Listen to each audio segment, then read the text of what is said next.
Ok, pessoal, boa noite a todos. Então, estamos de volta aqui para mais um encontro do nosso curso de Direito, Valor da Vida e Sociedade de Riscos. É um curso um pouquinho longo, né? Temos aí... Ele sempre começa cheio e vai raleando, mas temos alguns sobreviventes. Confesso que não é um conteúdo muito comum, não muito simples, mas espero que os sobreviventes estejam gostando e curtindo. Mas vocês que estão acompanhando, eu vi aqui alguém escreveu que perdeu um dos encontros, mas vocês que estão acompanhando aí, vocês veem a utilidade prática desse tipo de abordagem, né? E eu estou aqui, vocês estão vendo que eu estou aqui num fundo diferente, estou aqui no Senado, estou atuando aqui na CPI da pandemia, e nós vimos na última aula como esse conteúdo de análise de custo-benefício e valor estatístico de uma vida são ferramentas importantíssimas, né, para ajudar a responder várias questões que estão sendo colocadas aí na CPI, né? Negociação de contratos, vacinação, vidas que poderiam ter sido salvas, tudo isso é possível nós colocarmos em valores monetários, né? E vimos que é uma técnica para isso, né? Vimos aqui durante o curso, e essa técnica responderia várias perguntas que são feitas aí pelos parlamentares, não sei se vocês estão acompanhando, né? Por que isso não foi feito? Qual o custo disso? Qual o benefício para a sociedade? Quantas vidas poderiam ter sido salvas? Como comparar vidas salvas com o custo da política? Tudo isso está ali nas entrelinhas dos debates, e nós temos visto aqui nos nossos encontros como é possível usar esse ferramental para chegar a respostas bem pragmáticas e objetivas, simples, né? Inclusive, eu provoquei vocês umas aulas para trás para deixarmos um pouquinho de lado argumentações do tipo, né, princípio da proporcionalidade, e usarmos mais a análise de custo-benefício, né? Mais segura, mais direta, mais prática, na minha visão. E tem um apoio da legislação aí, como vimos, né? Muito bem, nós no último encontro falamos um pouco de pandemia, de Covid, eu trouxe alguns estudos, alguns papers para vocês, usando essa ferramenta, né, de análise de custo-benefício, o VSL, né, valor estatístico de uma vida, e fizemos algumas aplicações práticas ali, nesse tema que nos incomoda a todos, né, essa pandemia, esse coronavírus. Hoje, dando prosseguimento, então, nós vamos falar de fórmula de Hand. Quem já estudou comigo teve algumas pinceladas sobre isso, e a fórmula de Hand está dentro desse contexto de mensuração de risco. Vale a pena transferir risco para uma empresa, ou será que a sociedade deve internalizar risco, né? Vamos colocar de um lado o custo e risco de lesão de outro, benefício da atividade para a sociedade, o risco de outro. Como os juízes devem decidir, é uma formulazinha que ajuda os juízes a decidirem casos concretos, né? Ela orienta bem para onde o juiz deve ir. Então, deixa eu aqui compartilhar com vocês já os slides. Vou aqui compartilhar a tela. Deixa eu pegar aqui.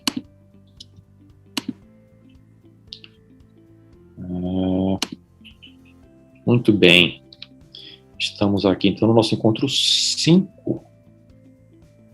Muito bem, nós vamos falar, então, hoje da fórmula de Hand e algumas implicações que ela tem para a sociedade de riscos em que vivemos. Deixa eu marcar aqui o tempo.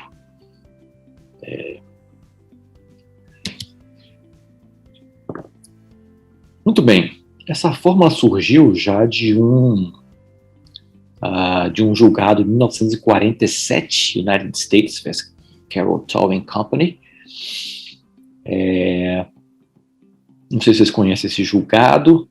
Na época, tratava-se de um processo de responsabilidade civil. Essa é uma fórmula que é usada em responsabilidade civil, mas migrou e hoje é usada inclusive na responsabilidade penal, né? Nós vamos ver um casozinho daqui a pouco também. Muito bem. Em 1947, juiz Ernest Hand, por isso tem esse nome, fórmula de Hand, ele pegou já julgados, que vinham sendo reproduzidos aí na jurisprudência norte-americana, e transformou tudo aquilo, aquele raciocínio todo, numa fórmula simples, matemática, direta, né? Então nós vimos, lá nas primeiras aulas, nos primeiros encontros, que a gente, com a industrialização, né, século XIX, primeira metade do século XX, nós estávamos no momento ali de uma maior tolerância ao risco, né, uma zona de risco permitido amplo, em que a sociedade precisava se industrializar, progresso econômico, as empresas não precisavam investir tanto em segurança, não precisavam usar o melhor material disponível, então havia uma maior tolerância no risco, porque era uma compreensão que era um momento ímpar na sociedade, e que a sociedade precisava internalizar risco para ter progresso econômico em troca. Então, para a gente se beneficiar desses luxos que a gente tem hoje, desse progresso econômico que a gente tem hoje, o carro, o avião e tudo, né? Telecomunicações, informática, internet, tudo isso, atividades de risco, para a gente gozar disso, nós temos que trocar, nós temos que internalizar risco, né? Então, passando desse primeiro momento de industrialização para o momento pós-industrialização, é que essa zona de risco permitida ela foi ficando mais restrita.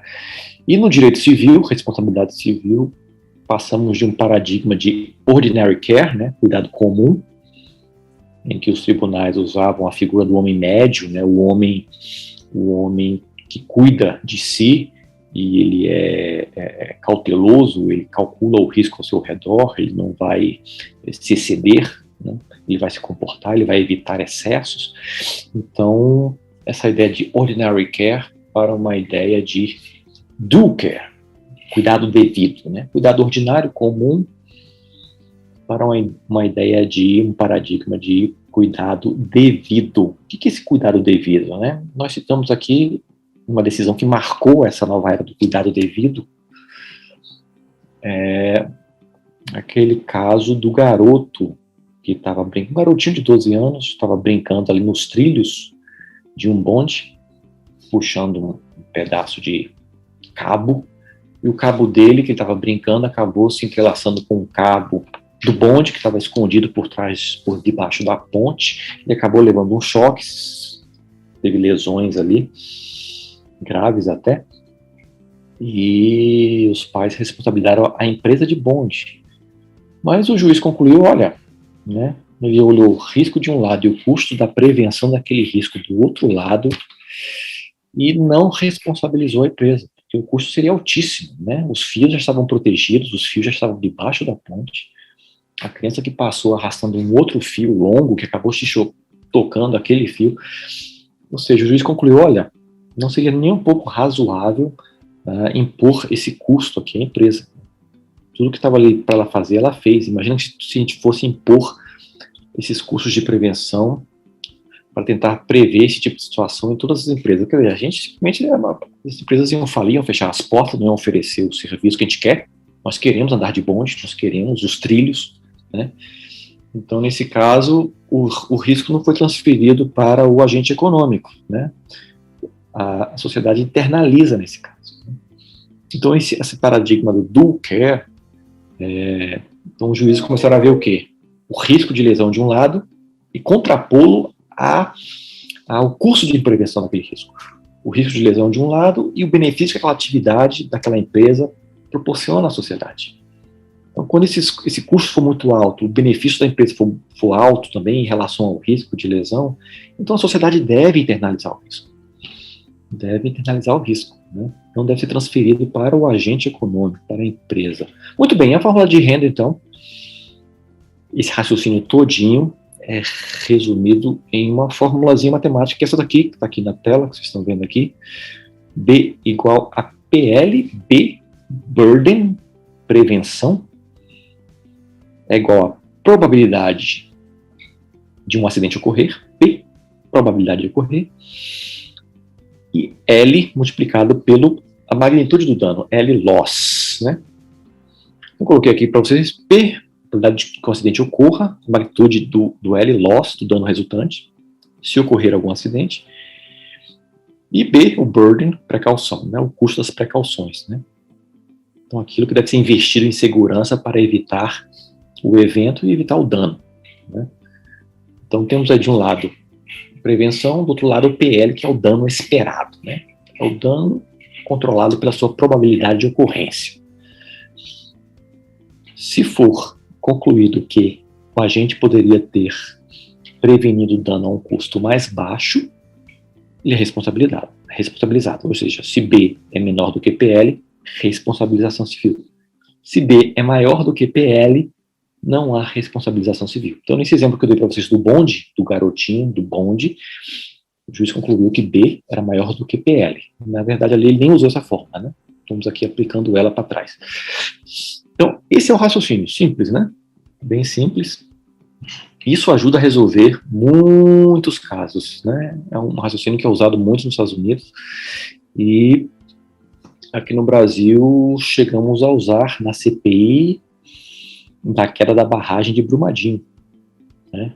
Usamos dessa forma no relatório final. Quem tiver curiosidade, acessar o relatório final da CPI do Senado de Brumadinho, né? Essa fórmula foi usada para responsabilizar a empresa Vale S.A., né? Ela poderia ter prevenido o dano a um custo muito mais baixo. Vamos voltar a isso um pouco mais para frente, hoje ainda. Então, vejam só como podemos usar esse ferramental para pensar o direito, né? E o risco. Por exemplo, o Richard Posner, ele usa um exemplo bem interessante do guarda-chuva, né? Imagine, vocês vão para um restaurante, né, um dia chuvoso, vão para um restaurante, deixam lá o guarda-chuva na entrada do restaurante, né, uma cesta onde tem vários outros guarda-chuvas. Temos duas situações, né? Imagine que você, depois do seu jantar, você sai e pega um guarda-chuva que não é seu, né? Aí você sai na rua, você percebe que o guarda-chuva, eita, peguei um guarda-chuva que não é meu. Volta e devolve. É um caso de simples negligência. Seria muito diferente da situação em que você, conscientemente, intencionalmente, pega o guarda-chuva e sai com ele, né? Então, na primeira situação, é uma simples negligência. Na segunda situação, você é um ladrão mesmo, né? Você é um ladrão. Então, vamos usar a fórmula. No primeiro caso, você poderia movimentar alguns recursos para se prevenir, né? Para evitar esse tipo de dano, né, ao dono real do guarda-chuva, né? Para você identificar o seu guarda-chuva, você pode colocar uma etiquetazinha colorida, você tem que memorizar as características físicas do seu guarda-chuva. Tudo isso são recursos que você pode usar, que são B, burden, precaução, prevenção, né? Então você tem um B positivo aí, que você vai ter que, né, movimentar recursos para não subtrair o guarda-chuva de outras pessoas. Mas o P é baixo, a probabilidade de você levar um guarda-chuva, né, é baixa, se você é um cara bem intencionado, e o L é baixo, né? O dono do guarda-chuva vai ficar sem o seu guarda-chuva por um curto período de tempo. Não vai poder se beneficiar do seu guarda-chuva por um curto período de tempo, você vai lá e devolve. Então o L é baixo, né? Então uma situação de, né, usando a fórmula de Hand, B positivo, P baixo, L baixo. Ou seja, não vale, né? Não compensa usar o recurso, o direito penal para isso aqui. Seria um exagero usar direito penal por uma situação de P baixo e L baixo, né? Probabilidade de ocorrência baixa e dano baixo. Vou usar o direito penal para quê? Direito penal é um direito de último recurso, última ratio, né? Você só usa quando os outros ramos do direito se mostram insuficientes. Muito bem, então a sanção penal seria um exagero. Agora vamos então para a segunda hipótese, que você entra no restaurante para furtar um guarda-chuva, né? Então o B nesse negativo, precaução, B é negativo, né? Você não vai ter nenhuma precaução, você não quer prevenir nada, você quer causar o dano, né? Então o B é negativo e o P é alto, né? O P é alto. Então, nesse caso, justificaria uma sanção penal, né? Então, o dolo, vejam a situação, né? Vamos começar numa sociedade de riscos a questionar e a problematizar a questão do dolo. Você olhando essa cena, a simples negligência e a pessoa que furtou o guarda-chuva, as duas situações. Quem observa a cena talvez não diferencia as duas cenas. Elas podem ser idênticas, né? Faticamente idênticas. A única forma de diferenciá-las talvez seja o que está dentro da cabeça da pessoa. O estado psíquico, vontade de furtar, intenção, dolo de praticar o crime, o furto, né? A única coisa que vai diferenciar os dois cenários, as duas situações. Então, o que dolo é aqui? Vamos matematizar dolo? O que ele é, na verdade? É uma desproporção alta entre B e PL. B e PL. Quando a desproporção é alta entre B e PL, a gente infere dolo. Infere dolo. Ou seja, somos agentes que estamos fazendo esse tipo de cálculo de custo-benefício, né? Isso é uma forma de cálculo de custo-benefício. Intuitivamente, né? Estamos fazendo esse tipo de cálculo intuitivamente, sem perceber. E isso se repete em várias sentenças judiciais, né? Criminalidade de colarinho branco. É muito comum, nós vamos ver aqui uma sentença, esse raciocínio está embutido, né?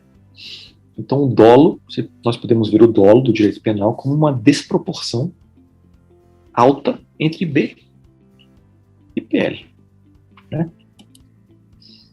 Então, temos um caso aqui, da Cross Fraser, 85, do juiz Richard Posner, que ele aplicou essa fórmula que vem do direito civil para o direito penal. O que era o caso aqui? Um ônibus, né, saindo de uma penitenciária, com 35 presos acorrentados dentro do ônibus. Ele, por alguma razão, pega fogo. O ônibus pega fogo. Então, os presos eles estavam algemados a uma corrente comum, né, que atravessava todo o ônibus ali. Estavam algemados, cada um aquela corrente.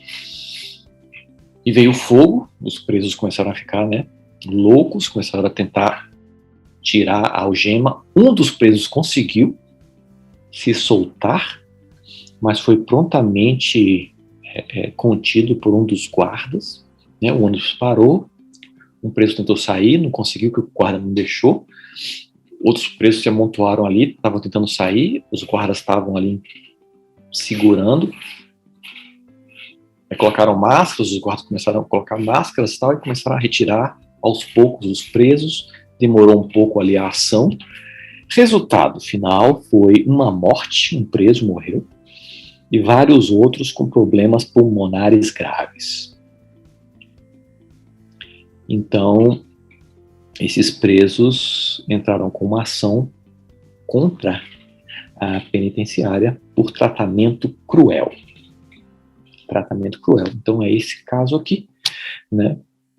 E o juiz Posner, nesse caso, ele viu que negligência não se tratava de uma simples negligência. Então, o direito civil seria insuficiente. Então, ele aplicou o direito penal, aplicou o recklessness, né, inconsequência, é uma forma grave, né, de negligência, mas traduzida para a linguagem penal, né. Como é que ele chegou a isso? O recklessness e não negligence, uma disparidade entre B e PL. P alto, L alto. E o B tão baixinho, tão fácil, né? Prevenir aquilo, né? Aquela ação. Por ter deixado todo mundo sair rapidamente. Enfim, B baixo, P alto, L alto, né? Tivemos uma morte e vários danos pulmonares graves. Ou seja, ele derivou a responsabilidade penal da fórmula de Hand, né? Isso ajuda a gente a pensar sobre a teoria da vontade numa sociedade de riscos. Vocês sabem, no direito penal, a ideia de dolo, ela se funda numa teoria de vontade, né? O querer o resultado, o aceitar o resultado, né? Então, isso chama uma teoria da vontade. A sociedade de riscos em que vivemos, ela pede por um direito penal diferente. Esse direito penal que vocês estão começando a ver delineando-se aqui, através desse cálculo de custo-benefício, usando aqui a fórmula de Hand. não uma teoria da vontade, mas uma teoria do conhecimento. O dolo é vontade, né? Então, há hoje proposta de ver o dolo não como vontade, mas como conhecimento. Conhecimento da alta probabilidade de ocorrência do dano. Né? É uma nova ideia de dolo que vem se desenvolvida aí pela doutrina alemã, com Pupp, né? É algo muito interessante e é algo que a sociedade de riscos vem demandando. Eu coloquei aqui como os alemães vêm tratando um pouco essa situação, né? Como você vai ver uma relação entre uma ação observável e o estado psíquico da pessoa, né? Dolo versus culpa. Então, como diferenciar os dois, né? Dolo e culpa numa sociedade de riscos. Quando a gente produz risco, gera dano. É difícil, né? Você pensar em diferenciar quando fazemos esse tipo de análise. Então, a fórmula de Frank é muito usada e conhecida. Olha, como é que a gente vai diferenciar dolo e culpa? Simples, né? Se a pessoa, sabendo do resultado, ela ainda assim, sabendo o resultado, se ela prossegue na ação, é dolo. Se ela sabendo do resultado, ela disse que não prosseguiria na ação, é culpa. Né? Então, um juiz pode usar essa fórmula de Frank num tribunal e perguntar para o réu, se você soubesse o resultado, o que seria feito? Né? Se você soubesse o resultado, o que você teria feito? Não sei se falar, não, se eu soubesse o resultado, eu teria feito assim mesmo. Dolo. Não, se eu soubesse o resultado, eu não teria feito. Culpa. Né? Simples, né? Mas vamos ver que tem um teorema de Lachmann que derruba a fórmula de Frank. É um caso interessante. Imagine vocês um parque de diversões, tem um cara lá no stand de tiro ao alvo, conversando com outro cara ali, com um amigo. Ele aponta, tá vendo aquela garota ali que está servindo água ao público? Tem uma garotinha, né, com uma bandejinha, com uma jarra de água, uma jarra de vidro com água, servindo o público. Aí ele tá com a arma do tiro ao alvo e fala assim, ó, eu aposto com você que eu acerto aquela jarrinha ali. Sem machucar a menina. Eu vou acertar a jarrinha. Agora, se eu machucar a menina, eu solto essa arma aqui e fujo e me escondo aí pelo meio da multidão aí. Eu vou embora. O que ele quer? Ele quer ganhar a aposta. Aí vamos aplicar a fórmula de Frank para esse cara. Né?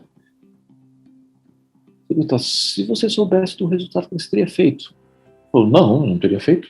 Eu não teria tirado, porque eu queria ganhar a aposta. Mas quando ele atirou com dolo. Porque ele queria ganhar a aposta. Quer dizer, o tiro dele foi intencional. Mas ele atingiu a menina. Largou a arma e saiu correndo na multidão. Foi pego. Tribunal, o juiz vai lá, pergunta a fórmula de Frank. O que você teria feito se soubesse do resultado? Aí eu não teria feito nada. Mas a gente sabe que, no caso concreto, ele agiu com dolo. Porque ele queria ganhar a aposta. Ou seja, a fórmula de Frank não funciona. É muito difícil, né, lidar com o estado psíquico. Diferenciar dolo e culpa é muito difícil, né? Olhando para o risco. Muito bem. Então, a proposta na sociedade de riscos, ver o dolo não como vontade, não como um querer ou aceitar um resultado, mas como conhecimento da probabilidade de ocorrência do resultado. Né?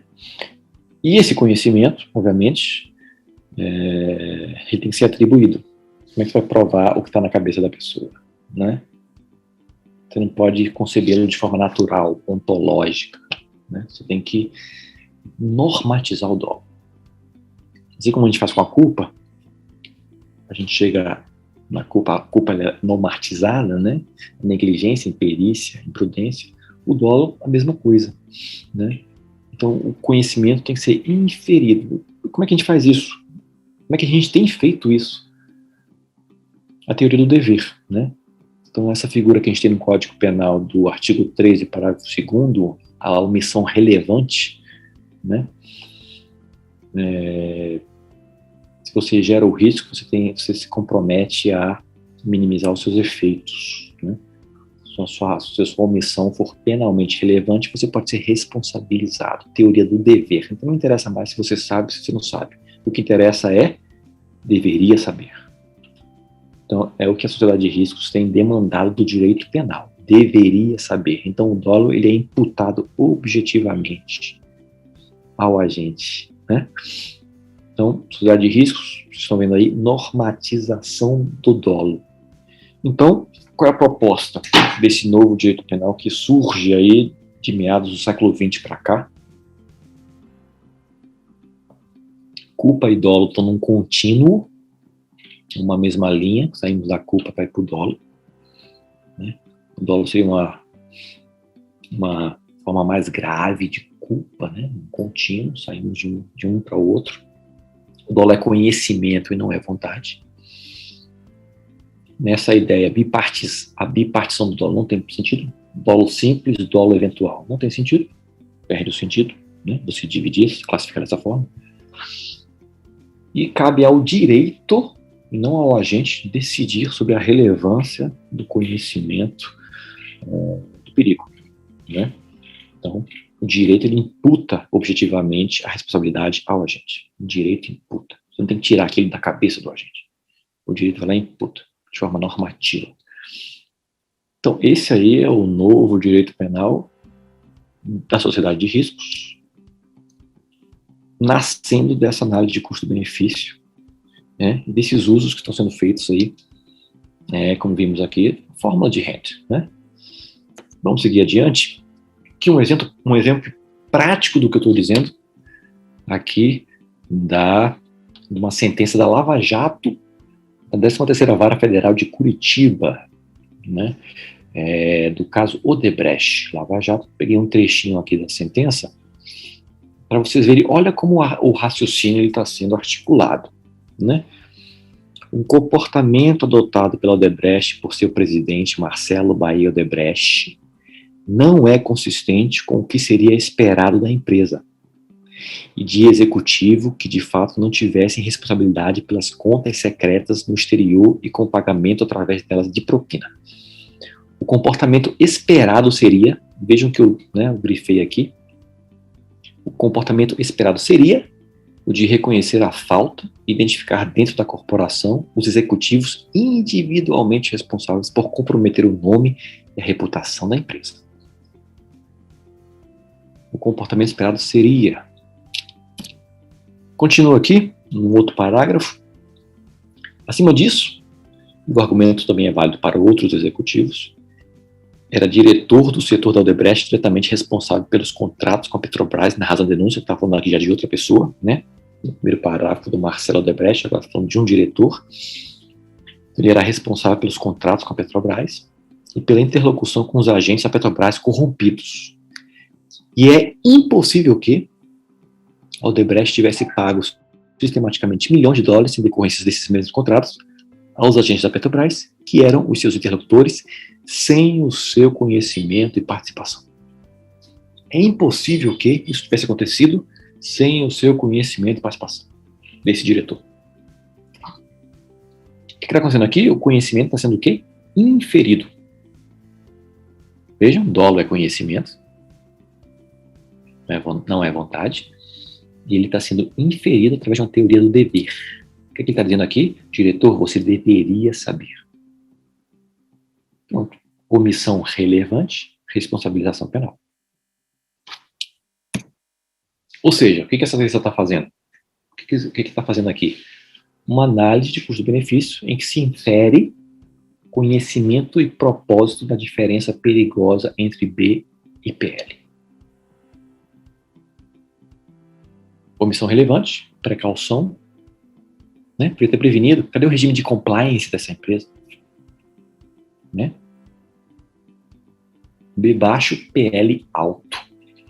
Disparidade, diferença perigosa de B e PL. Você infere o dolo.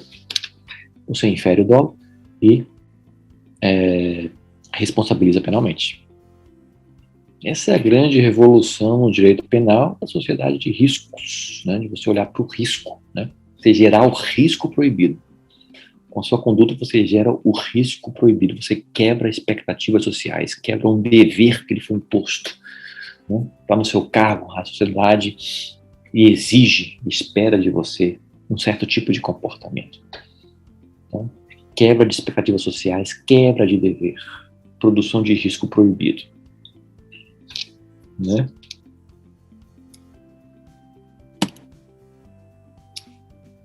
Aqui, muito bem. Então, empresas grandes, elas têm muitas condições de, né, fazer esses cálculos de risco. Né? Tem consultorias especializadas para isso, e quando não tiver, elas podem apelar para o mercado de seguros, né? Calcular o risco, calcular o dano, esses elementos da fórmula de renda, o B, o P e o L, né? Uma das fontes preciosas para você obter esses dados hoje no mercado de seguros, né? Então, eu, por exemplo, não sei se amanhã a minha casa vai pegar fogo. Eu não tenho como saber. Mas o mercado de seguros, especializado nisso, ele sabe, num período X de tempo, um ano, quantas casas pegaram fogo aqui na minha cidade.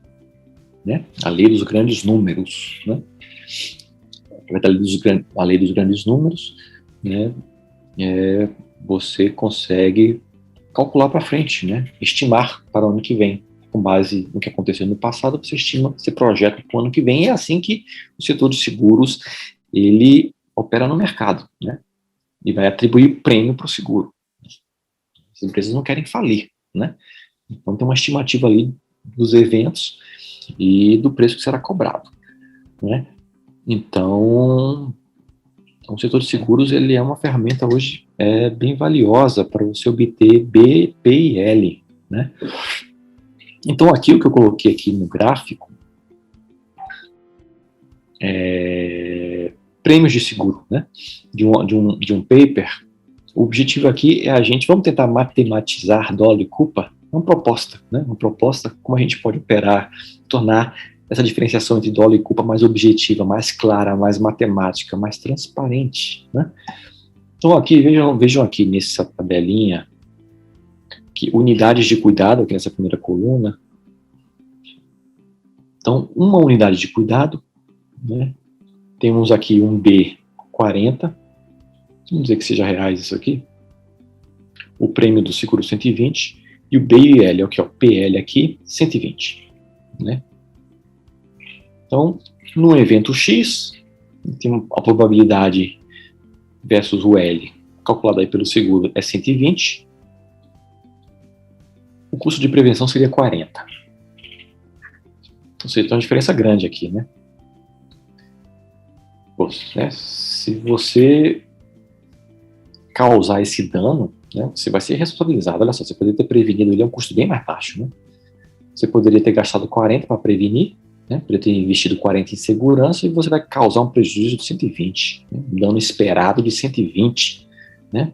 Poderia ter ficado nos 40 e não ter provocado dano. É grave, né? Uma unidade de cuidado, né? Então, vamos passar por 2 unidades de cuidado. Já uma pessoa, né? Já uma empresa, uma pessoa já mais cuidadosa. Temos aqui o B 45,50 e um PL de 95, já está menor, né? A diferença de B e PL já está menor. Temos aqui o 3, 77,5 PL, 52,5 o B, o Bergen. E temos um equilíbrio aqui no 4. 4 unidades de cuidado, temos um equilíbrio, né? Os dois números se igualam, né?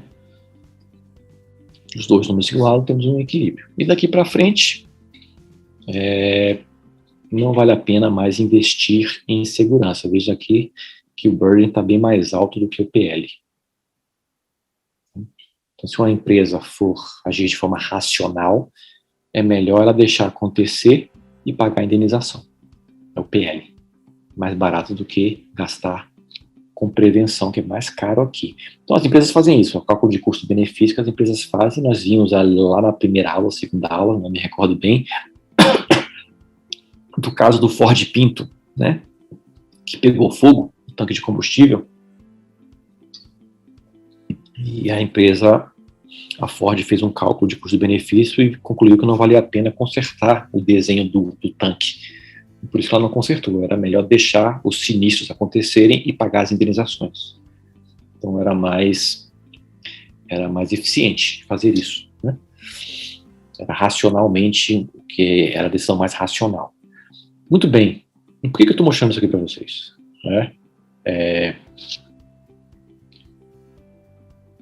Uma unidade de cuidado, 1, 2 e 3, a gente pode responsabilizar o agente, certo? Porque ele poderia ter prevenido o dano a um custo mais baixo. A partir de 4, não. Então, 1, 2, 3, sim, podemos responsabilizá-lo. A partir de 4, não. Vejam só. A gente pode adotar o dolo para uma unidade de cuidado. É a maior diferença entre B e PL, uma desproporção alta entre B e PL, 40 para 120. Então, se você dividir 40 por 120, você tem 0,33.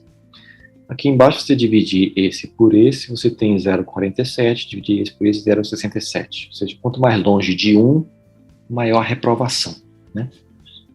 Então, P tem que estar ali entre 0 e 1, né? Quanto mais longe de 1, maior a reprovação. Então, a gente pode adotar como critério, né? Haverá dolo sempre que a proporção entre B e PL for menor do que 40%, 0,4. Nesse caso aqui, uma unidade de cuidado vai ser sempre dolo. A desproporção vai ser aqui menor do que 40%. Nos outros casos vai ser o quê? Culpa, é maior do que 40%. Culpa. Então, dolo em 1, 2 e 3, culpa. A partir de 4, não responsabiliza a empresa. Né? Vejam, simples, um recurso simples em que você diferencia dolo e culpa, de forma matemática, clara, objetiva, pragmática, né? Sem demandar muitas, né, elasticidades, argumentações jurídicas, nem nada, simples, nada de custo-benefício simples, né? Uma provocação boa, pensem sobre isso. Então, essa sociedade de riscos, esse novo direito penal que estamos falando, esse novo direito penal, ele é fundamental para chegar às empresas. É difícil você individualizar condutas numa estrutura organizada como a empresa. A responsabilidade, ela se dilui na estrutura da empresa, né? Na CPI de Brumadinho, era muito difícil você identificar, individualizar de forma precisa e segura o papel de cada um ali, o presidente, os diretores, os engenheiros, o pessoal da ponta. Muito difícil, né? Então, você objetivar dolo, usar a teoria do dever, da omissão relevante, usar a fórmula de Rand é muito útil para você responsabilizar empresas por esses danos, né? Então, para a criminalidade de colarinho branco, é uma ferramenta poderosíssima, né? Então, esse gráfico aqui, vocês veem como é difícil a ideia da vontade, o querer o resultado, o dolo. Então, a gente está falando de empresas, crime organizado, né? Feito através de uma estrutura organizada, né? Que gera riscos, produz riscos proibidos, né? É difícil você individualizar a conduta. Então, no mercado de trabalho, os trabalhadores, eles recebem prêmios por atividades de risco, né? Quanto mais arriscada a atividade, em tese, maior deve ser o salário, né? Então, um trabalhador, ele vai pedir um certo número, né, uma certa quantia de salário em troca de se submeter a um risco fatal, né? Claro que se ele não submete a um risco fatal, o risco é menor, ele pode exigir um salário menor. Para as empresas é muito caro investir em segurança, né? Para reduzir risco para a empresa é muito caro. Então a empresa prefere pagar esses prêmios salariais, né? Compensar o salário desses funcionários, né? Então esses funcionários, eles vão fazer um trade-off, uma troca, né? De risco por salário. É assim que o VSL começou a ser calculado, né? Nós já vimos isso em aulas para trás. O VSL começou a ser calculado dessa forma, né? Olhando como os trabalhadores se comportam no mercado de trabalho e negociam salário, né? Trocando risco por dinheiro. Muito bem. Então aqui o que esse gráfico está dizendo? Imagine uma empresa X aqui, nós temos aqui no eixo vertical o salário e no eixo horizontal o risco de lesão. Risco de lesão. Então vamos ver aqui, né? Isso aqui são curvas de utilidade, nós falamos delas já para trás, né?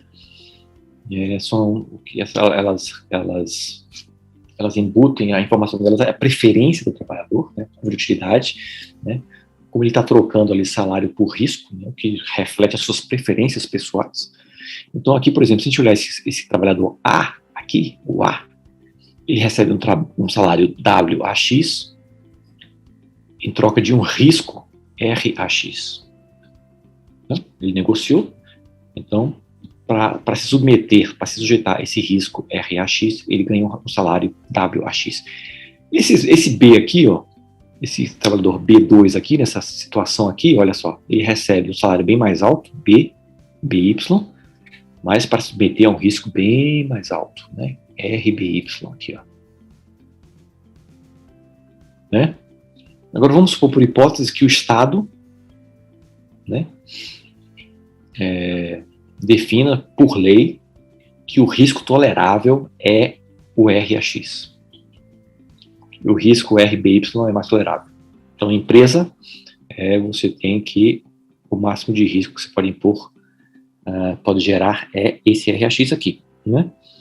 Ou seja, o nosso trabalhador B2, ele vai sair de uma curva de utilidade B2 para essa curva de utilidade B1, em que o salário dele vai cair para cá. WAX igual RAX, que é o que seu colega A recebe. Agora vejam só, se vocês olhando a curva de utilidade dele, o perfil dele, desse trabalhador, ele está disposto, né, a assumir um riscozinho maior. Olha só, ele está disposto, olha só. Ele está disposto a assumir um riscozinho maior por um saláriozinho um pouquinho maior. Não era o que ele recebia antes, mas é melhor do que o que ele vai passar a receber se esse risco RAX foi levado muito a sério pela empresa. Ou seja, ele tem aqui, ó, ele está disposto a assumir um risco em troca de um saláriozinho um pouquinho maior. Ou seja, se a gente traçar uma curva de oferta aqui, o que aquela realidade dele oferece, tem uma zona ali, essa zona de azul, em que esse trabalhador ele pode assumir um risco desconhecido, em troca de um salário um pouquinho maior. Ele pode assumir um risco desconhecido em troca de um salário um pouquinho maior. O que significa isso, professor? Salário, participação no lucro da empresa, comissão, né? Pressão do chefe. Mesmo que seja o chefe está pressionando ele, assume esse risco, assume, né? A gente dá um plus. O cara quer uma promoção, né? O cara tá procurando uma promoção, ou é pura vaidade, ou é influência de um colega mais qualificado. Ou é vulnerabilidade por ele ser imigrante. Imagina um imigrante, um mexicano no mercado dos Estados Unidos. O cara nem fala inglês direito. Vai lá o empregador, né, explorar esse trabalhador. Olha, eu vou te impor um risco desconhecido aqui, né? Você pode melhorar a situação, eu não vou te denunciar para o governo, né? Enfim, você pode ganhar um salário maior no futuro. Então, a curva de utilidade desse trabalhador, ela aceita se sujeitar a um risco mais grave, né? Então, ele pode ser um trabalhador de baixa qualificação no Brasil, né?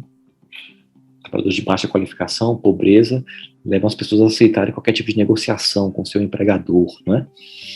Ou seja, tudo isso leva o trabalhador a aceitar um risco desconhecido. Nesse risco desconhecido, ele pode, né, gerar um risco proibido e gerar dano. Como pode ser, por exemplo, a queda de uma barragem de minérios. Uma queda de uma barragem de minérios, já pensou? Ou seja, como é que esse risco foi gerado? No ambiente de trabalho. Ele quis o resultado? Não. Apenas pela lógica de funcionamento da empresa. É ali as pessoas brigando por participação no lucro, salário maior, promoção, pressão do chefe. o cara estava numa situação de vulnerabilidade por ser imigrante, ilegal, etc, etc, etc. Aquilo foi gerado na situação da empresa, no ambiente de empresa. Ou seja, não necessariamente ele queria o resultado. Se ele gerou dano, não é? Então aqui a gente pode trazer a sociologia, né? O Sutherland, que tem a tese da associação diferencial, né? O Sutherland foi quem criou essa expressão colarinho branco, né? Ele estudou esse tipo de criminalidade organizada. E as pessoas cometem crimes através dessa associação com colegas, né?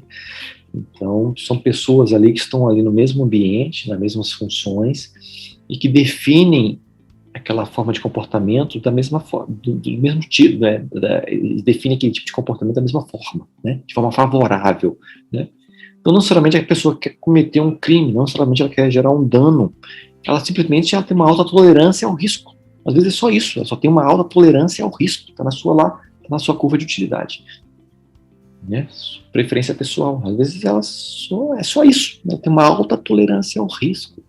E por ser assim, ela gera dano, ela gera um risco proibido, que pode causar dano a terceiros, efeitos colaterais, né? Externalidades. Ela quis o resultado? Não. Aquilo foi gestado apenas dentro da organização da empresa. Ou seja, olha como é difícil o direito penal tradicional clássico, de dolo como vontade, entrar nesse risco gerado por estruturas organizadas.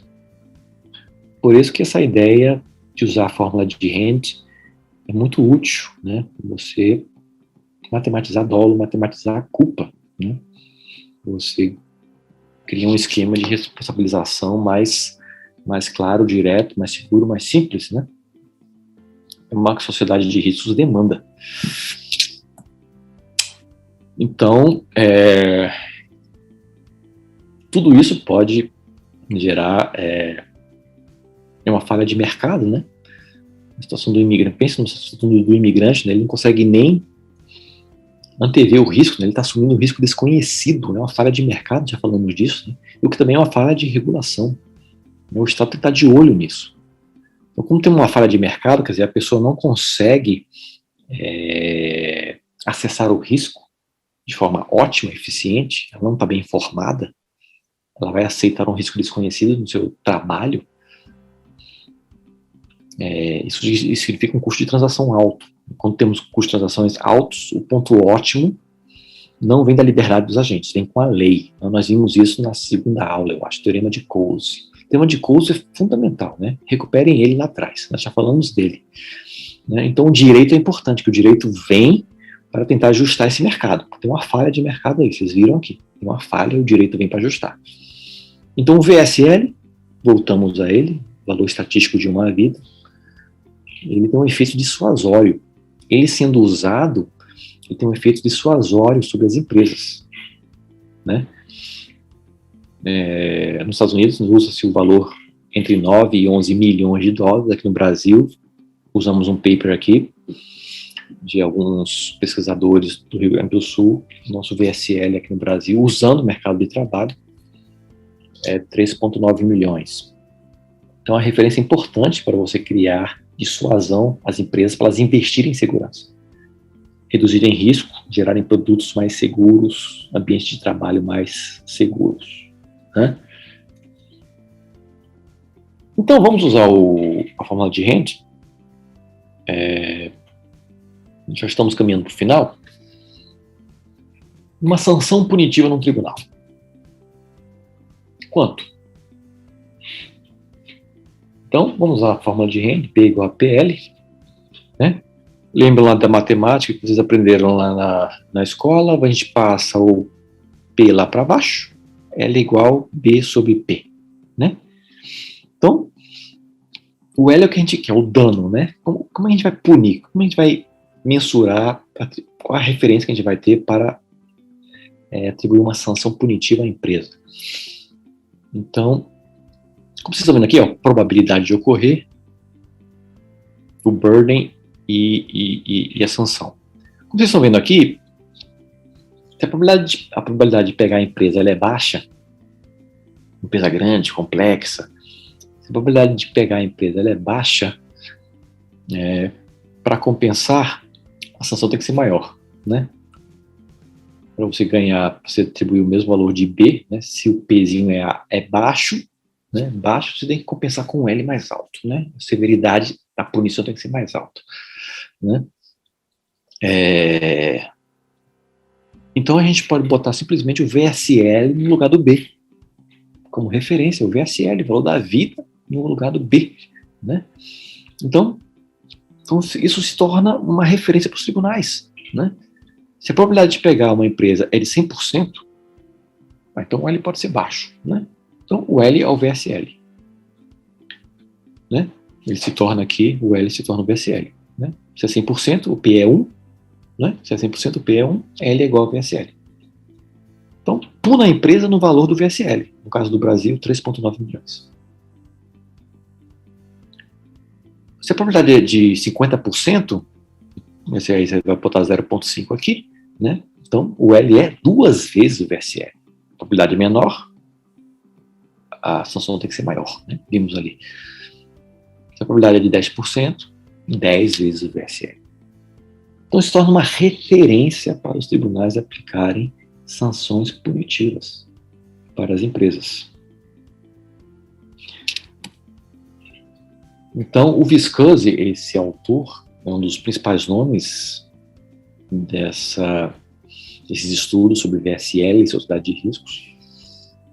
Ele propõe que indenizações compensatórias e punitivas, elas adotam o VSL como referência, né? Usa o VSL, ajustado por P, né? Probabilidade de ocorrência. Então, se o VSL nos Estados Unidos, por exemplo, é 10 milhões, né? É o número usado, em média, nos Estados Unidos, 10 milhões. Sem uma indenização compensatória, ela foi colocada em 2 milhões. Quanto é que o tribunal deve atribuir de indenização punitiva? 8 milhões. 2 mais 8 é igual a 10, igual ao VSL. Né? Tem outros autores que não concordam muito com isso aqui. Por exemplo, o Cass Sunstein e o Eric Posner, eles acham que isso deveria ser usado apenas para indenização compensatória, punitiva não. Mas concordam em usar o VSL. Ou seja, são formas que o tribunal pode usar para quantificar a responsabilidade.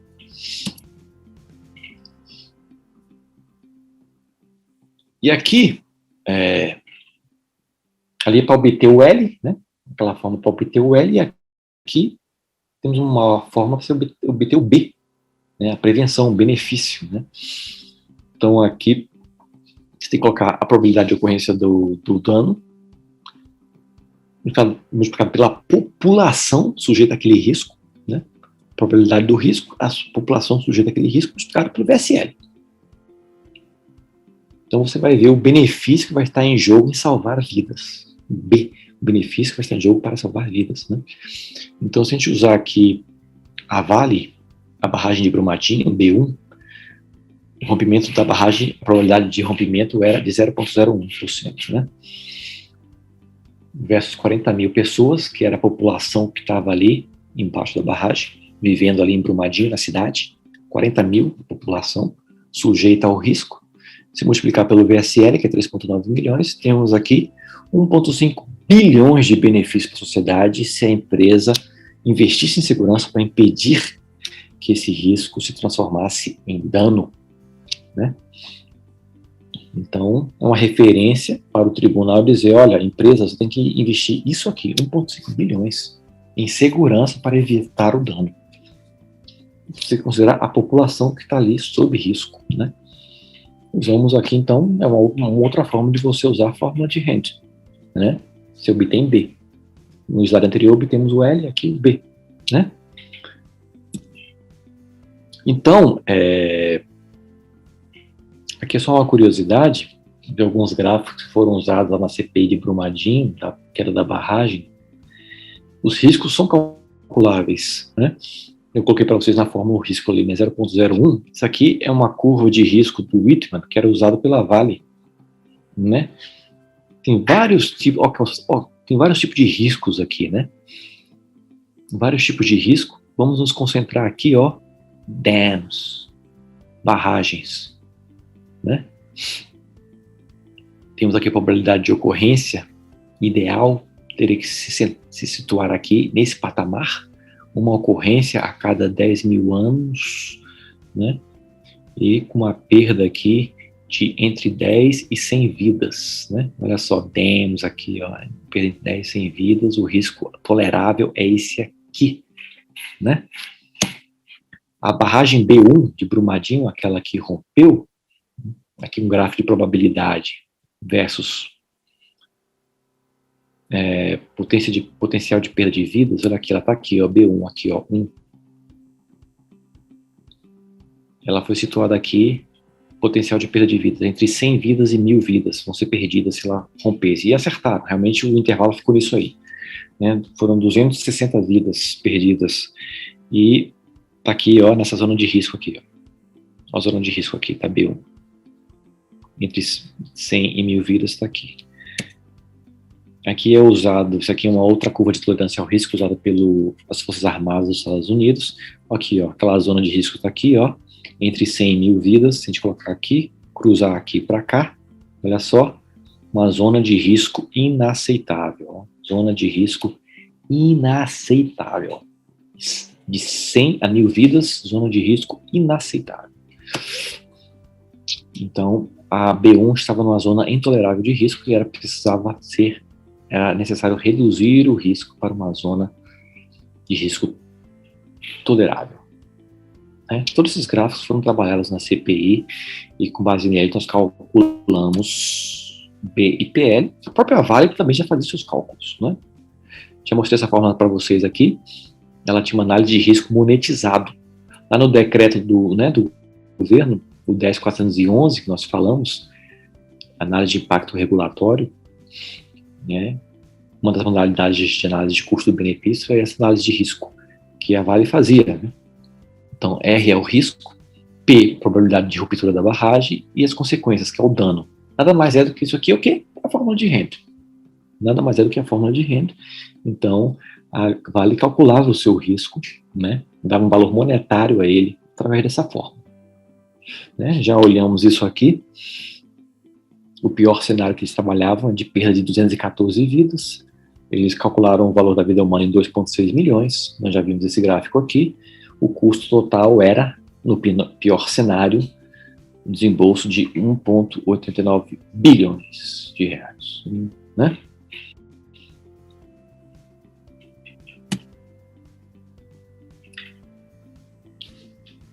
Ou seja, empresas grandes, elas calculam, têm condições de calcular, né, tem suas consultorias especializadas, e se a empresa não tem condições de calcular, contrate, veja o que o mercado de seguros está calculando, né, contrate seguro.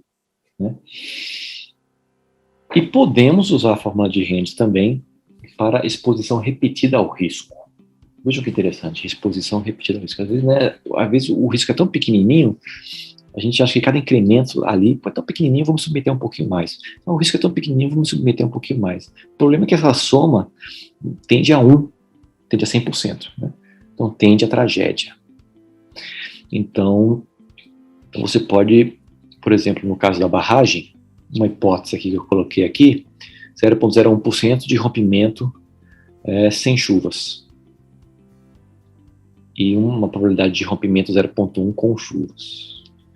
Uma das causas de rompimento da barragem foi o alto volume pluviométrico na época. Choveu muito, fora da média histórica, lá em dezembro de 2018. Né? A barragem rompeu em janeiro de 2019, se não me engano. Não podemos usar cálculos desse tipo, né? A probabilidade com muita chuva, a probabilidade sem chuva, de romper a barragem. Né? O L de um cenário sem chuvas, o pior cenário possível lá, que a gente viu, 214 vidas, 1,89 bilhões. E um cenário, foi o que aconteceu, 260 vidas, né, com chuvas, 2,29 bilhões. Né? Pegamos aqui os mesmos valores e jogamos aqui com chuvas. Então você calcula o PL. Você pega essa situação aqui e soma com essa situação aqui. Né? Uma situação sem chuvas, mais uma situação com chuvas. Aí fica aqui, ó, você consegue mensurar 247,9 milhões é o que a empresa tem que desembolsar para investir em segurança, se torna uma referência. Aí você vai olhar lá o dano que ela causou, poderia ter evitado a um custo mais baixo? Sim, aí você vai responsabilizar a empresa, né? Calculando dessa forma. Enfim, ou seja, temos números muito interessantes que eles podem orientar o legislador, não apenas os tribunais, como o legislador, né? Olhando esses números, eu convido vocês a olharem, por exemplo, nossa lei de crimes ambientais, a multa administrativa. Crimes ambientais, multa administrativa, o artigo 75 da lei 9605. O valor da multa administrativa, ele vai entre o mínimo de R$50 para o máximo de 50 milhões de reais. 50 milhões de reais equivale a 12 vidas, né, no valor do VSL no Brasil. Parece baixo, né? Para ser o máximo possível de multa, o valor máximo, 12 vidas. Uma empresa como a Vale, vimos os valores da Vale nos slides anteriores. Isso gera dissuasão para a empresa? Uma multa tão baixa, administrativa assim? Será que gera dissuasão? Dá incentivos para a empresa investir em segurança? Se a gente trouxer uma análise de custo-benefício, VSL, isso não convida os nossos legisladores a aumentarem um pouco esses patamares? Aqui é a mesma coisa, o Código de Defesa do Consumidor, né? Temos ali a multa administrativa também, a referência é o UFIR, né? A multa será em montante não inferior a 200 e não superior a 3 milhões de vezes ao UFIR. Isso dá 11,1 milhões, 3 vidas. Fiz o cálculo aqui, a UFIR está nesse valor atualmente, 11,1 milhões, 3 vidas, VSL, 3 vidas. Será que incentivamos as empresas a produzirem, a colocarem no mercado produtos mais seguros? Não está muito baixa esse valor máximo de multa? Não está muito baixo? Né? Então, são perguntas que a gente pode fazer, né? Então, vocês veem toda essa análise, ela convida os tribunais a serem mais precisos na atribuição de indenização, de responsabilização, e também o legislador, nos números que ele coloca na lei, né? Usar o VSL como referência. É isso aí, pessoal. Já conseguimos atingir nosso tempo aqui. Espero que vocês tenham gostado dessa aula, dessas provocações. Fica a reflexão aí, pensem sobre isso. E na próxima quinta-feira, nesse mesmo horário, a gente continua, né? Vamos para o nosso encontro número 6. Obrigado aí pela atenção de vocês. E nos encontramos, então, na próxima quinta-feira, 19 horas. Obrigado, boa noite, bom descanso, pessoal. Tchau, tchau.